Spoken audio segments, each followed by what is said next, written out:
Hi అండి, నమస్తే. Welcome to Sunitha Solapur. నేను ఈరోజు బోటి పేగుల కూర చేస్తున్నానండి. కుక్కర్ పెట్టి ఆయిల్ వేయాలండి.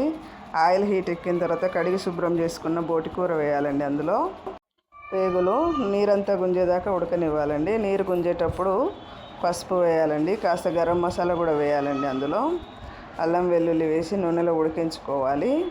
ఉడికించుకొని ధనియా పౌడరు, తగినంత కారము వేసి, ఉప్పు కూడా ఇప్పుడే వేసుకోవాలండి.